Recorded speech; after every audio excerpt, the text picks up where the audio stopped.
warahmatullahi wabarakatuh. Alhamdulillahi wa kafa, wassalatu wassalamu ala nabiyil mustafa wa ala alihi al-sidq wal wafa, ma ba'd.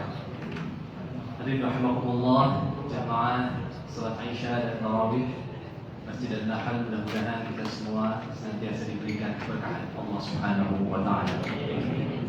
Hadirin rahimakumullah, di dalam Al-Qur'an surah Thaha ayat 1 dan 2 Allah Subhanahu wa taala berfirman, "Thaha ma anzalna 'alaikal Qur'ana litashqa." Ma anzalna, wahai manusia, kata Allah, tidaklah kami menurunkan 'alaikal Qur'ana, Al-Quran kepada kalian semuanya, litashqa, untuk membebani, untuk membuat kalian capek, untuk membuat kalian lelah. Tidak, kata Allah. Allah Subhanahu wa taala langsung menegaskan hal itu, bahwa Al-Quran yang diturunkan, tentu semua syariat yang ada di dalamnya diturunkan kepada kita bukan untuk membebani kita. Imam Asy'arawi, Guru Besar Al-Azhar Kairo, menyampaikan bahwa segala sesuatu jika ditinggalkan maka akan lain. Apakah itu tumbuhan, binatang ternak, atau bahkan kekasih sekalipun, jika ditinggalkan akan lain, kecuali Al-Quran. Jika ditinggalkan bukan Al-Quran yang lain, tapi kita yang meninggalkannya yang akan lain. Sehingga ketika Allah menurunkan syariat puasa di dalam Al-Quran, maka banyak sekali manfaat dan hikmah yang didapatkan.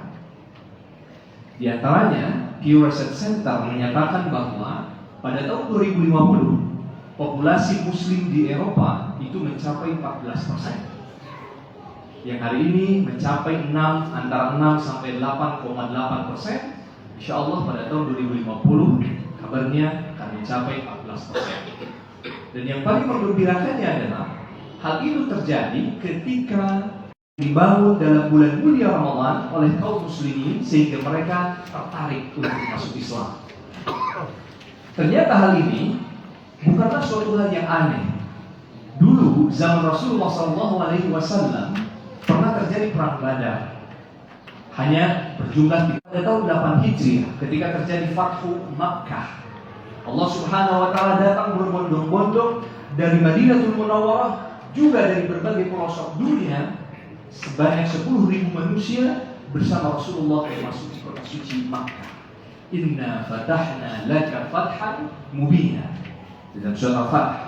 Begitu juga dalam surah An-Nasr, idza jaa nasrullahi wal fath wa ra'aitan nasa yadkhuluna fi dinillahi afwaja. Ingatlah ketika datang pertolongan kepada kalian wahai manusia, dan ketika manusia berbondong-bondong memasuki Islam. Dan itu terjadi juga pada bulan mulia Ramadan.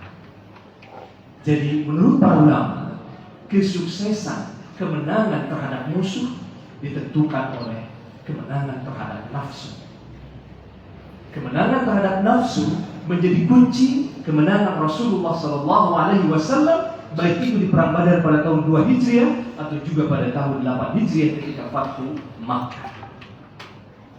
Jika masih kekurangan bukti, kita bisa melihat peristiwa Salahuddin Al-Ayyubi pada tahun 1187 ketika beliau memerdekakan kembali Yerusalem, ketika beliau merebut kembali Al-Aqsa Palestina dari orang-orang Nasrani pada perang Salib.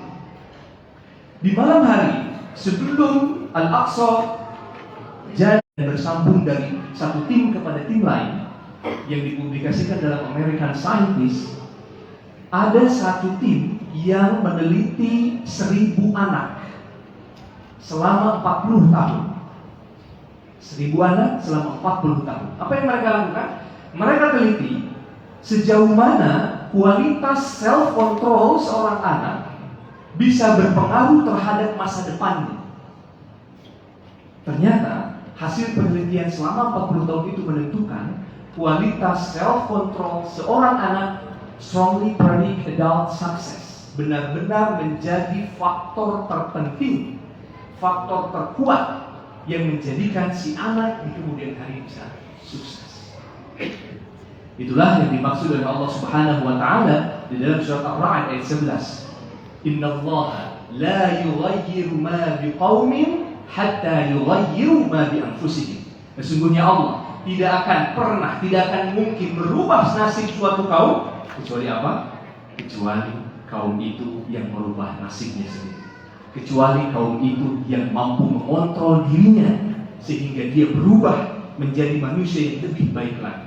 Di dalam surat Al-Hasyr ayat 9 Allah Subhanahu wa taala berfirman, "Wa man yuqa syuhha nafsihi faulaika humul muflihun." Dan barang siapa yang mampu menahan menjaga syahwat nafsunya, mereka akan seperti apa? Faulaika humul muflihun. Mereka lah orang-orang yang sukses. Jadi hadirin rahimakumullah, dengan puasa kita semua dilatih oleh Allah Subhanahu wa taala. Ada yang sifatnya rutin, puasa Senin Kamis, rutin pekanan. Ada yang sifatnya rutin bulanan, ayyamul bid. Ada yang sifatnya rutin tahunan, Ramadan dan puasa-puasa lain. Allah Subhanahu wa taala memahami kita manusia kalau sudah versus nafsu pasti kalah. Sehingga manusia perlu berlatih. Hari ini kita semua sedang berlatih bagaimana mengontrol diri, menjaga diri agar kita bisa menahan amarah, agar kita bisa menahan syahwat, agar kita bisa melembutkan hati, agar kita bisa melatih diri, membiasakan diri untuk senantiasa mendekatkan diri kepada Allah Subhanahu wa taala. Barakallahu fikum. Wassalamualaikum warahmatullahi wabarakatuh. Waalaikumsalam warahmatullahi wabarakatuh. Informasi kepada jemaah yang memiliki mobil Vios dengan plat nomor B1177 JDY